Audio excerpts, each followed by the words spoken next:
Are you aware that journaling is probably the single most important skill you can develop in order to achieve your goals?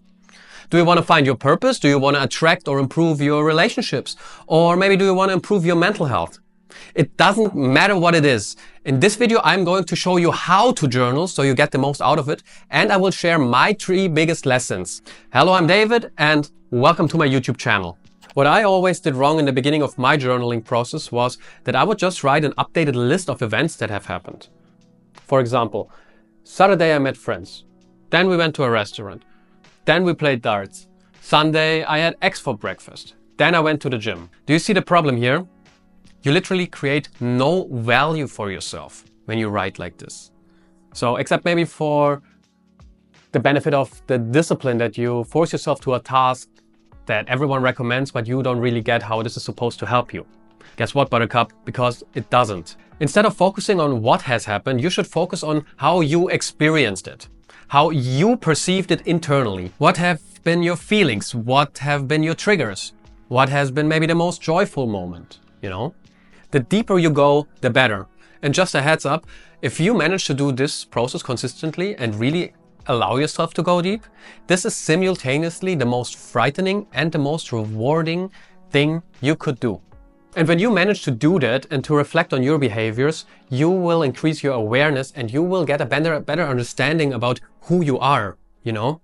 You will get rid of confusion areas in your life that you have maybe carried on for days or weeks or maybe even years or your whole life. So let's get into lesson number 1. You will gain clarity on who you are. Who am I? This is regarded as the question of questions and in many spiritual traditions seen as the highest form of mental achievement possible in this lifetime. And here's why. You are an entity, whatever that means. You consist of so many different layers. You have subpersonalities such as archetypes. You have triggers. You have values, hopefully. You have dreams. You have interests. Nobody knows where they are coming from, by the way. You have an inner child. You have a higher self. You do have shadows, conscious ones and unconscious ones. You do have an rational thinking side and an emotional feeling side. And then you have this intuition part that's connected to your subconscious, which gives you intuitive messages you can receive. So to say that you are a complex being would be quite an understatement. And now on top of that comes a very limited human perception. Sorry, but your DNA is 99% similar to the one of a chimpanzee. So if you have only a little bit of wisdom in you, you don't overestimate how smart you are. So understanding yourself with this limited toolkit is quite a challenge, you know? And this is exactly where journaling comes into play. Because when you manage to get a structure in this very chaotic internal world, you will reflect this structure into your external, into your environment. And therefore will create more clarity as well.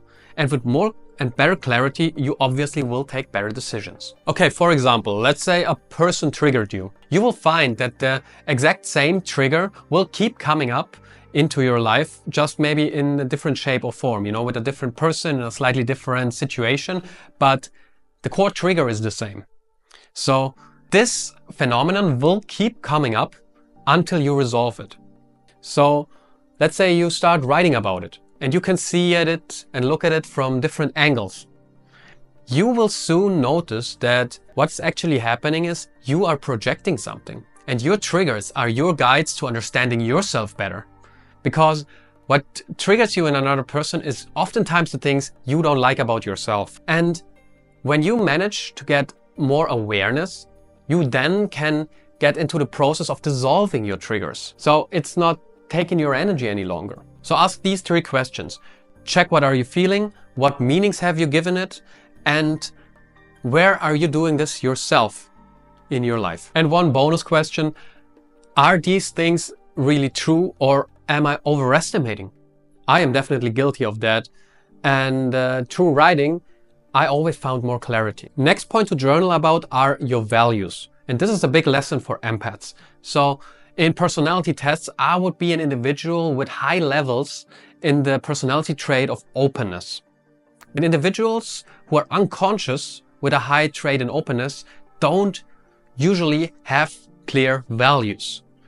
Why? Because you are in a state called fluid personality. And this state is defined by having no clear values and boundaries. Because you tune into your environment, your social peer group, in order to feel safe.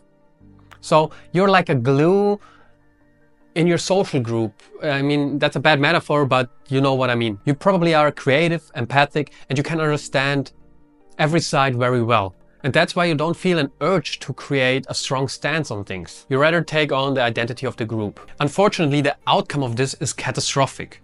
Why? Because there is no substance to you.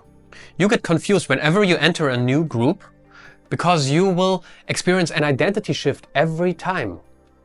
And no one can respect you because you don't respect yourself enough to develop a strong frame, a unique individual frame about who you are. Your own values, your own opinions on things, and become more independent from your group, you know? But it's impossible because you don't know who you are.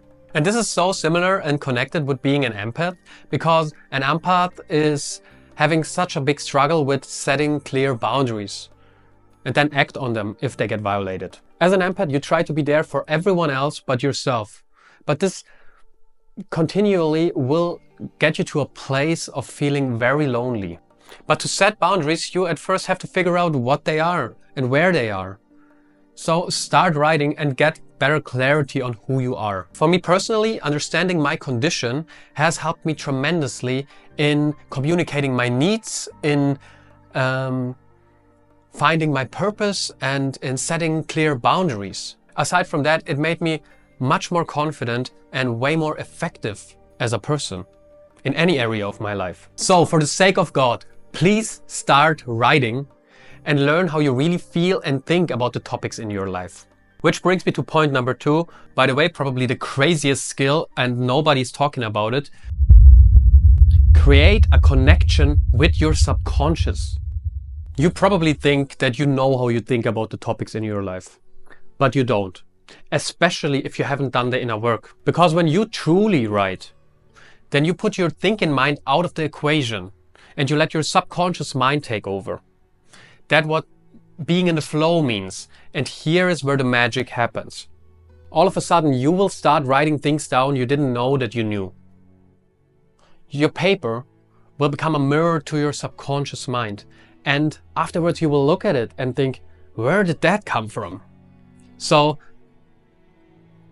this is beyond powerful because your subconscious will give you messages, and it has a way bigger data pool than our conscious mind. Every moment you can perceive 40 bits of information from your environment with your conscious mind. But your unconscious mind can take in 11 million bits of sensory information every moment. So the gap and the data pool is just so huge that it's almost not imaginable. And this is why your gut feeling is always right, by the way. On the other side, our conscious mind is recreating and recycling 90% of all thoughts we have in a day from the day before. You know, because thinking is energy consuming and the brain tries to preserve the energy. The truth is, your monkey brain is overrated, but it's still the best tool we have. What I experience is totally remarkable. Whenever I do something to deepen the connection with my subconscious, like meditation, writing, music, I get into a state of heightened awareness afterwards. And this creates like a, you know, like my intuition and my senses are sharper and finer. And that obviously leads to me making better decisions in my day-to-day life. So it keeps me in an upward spiral and eventually has led to me finding my purpose. Because I was so lost back in the day. Nowadays I perceive it like spiritual hygiene, you know, like energy hygiene. It's like brushing your teeth. I strongly recommend that you establish a practice for your soul into your life. Very impactful as well has been analyzing my dreams with this book, the Book of Symbols. Because when you understand how your dreams speak to you and you take them more serious, you will receive messages that you cannot believe. It's almost like looking in the future sometimes. And on top of that, you deepen your psychological awareness and understanding of yourself, accompanied with like a sense of the language of the universe, you know, symbolism. Because your dreams create images. They only communicate through images with you. Actually, that's exactly the same language that you receive when you take ayahuasca. Anyway, I will not go into that topic now too deep, but if you are interested in it, just write it down in the comments and I will make a separate video about dream analysis one day. Okay, let's get into lesson number 3. You can write to let go of pressure and resistance. Journaling can be your valve to let things go, get them out of your head and onto the paper. It is really a magic process. When you're in a state of monkey mind or you have a thought pattern that keeps reoccurring in your mind, write it down and it will be out of there. You know? I don't want to lie to you, it might come back really quickly, but this is depending on your relationship that you have with the problem. It can enter your system again, like it did the first time, but what we don't hear about letting go so often is, if the pain was very deep, you have to let it go many times. And that's exactly it. You just have to write it down many times. And every time you write it out, you process a piece of it. When I think about my last breakup, I literally wrote books.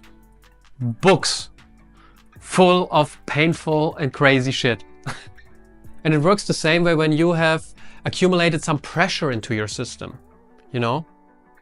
The writing works as a funnel to get it out of there. Or at least you can be massively reducing it by writing about it and structuring it, you know? Those are the principles of chaos and order that should be balanced out as good as possible. Maybe you heard me saying before, the more you let go, the more you can receive. Because this is exactly what happens, you know? When you let go of this BS that is just in the way currently, you created more space and now you're able to receive impulses, you receive ideas and clarity in order to develop into the person that you always wanted to be. In conclusion, journaling increases your clarity and awareness, which will help you in any area of your life, in your dating life, in business, or health-wise.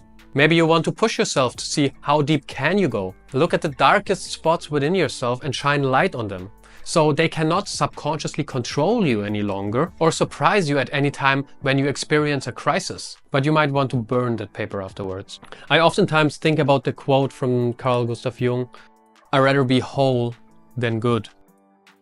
In the process of finding yourself, you will receive answers you didn't even know you were looking for. Work on your awareness and you will attract equally high value people into your life. This is the law of reflection. You will find your purpose and therefore create the life and identity of your dreams. Aside from that, on a rational level, increasing your writing and speaking skills is a very useful skill in this modern world. Anyway, that has been the video. I will link a video where I lived 100 days in the forest. If you want to share, like, subscribe, I would be very grateful. Thank you very much. Goodbye.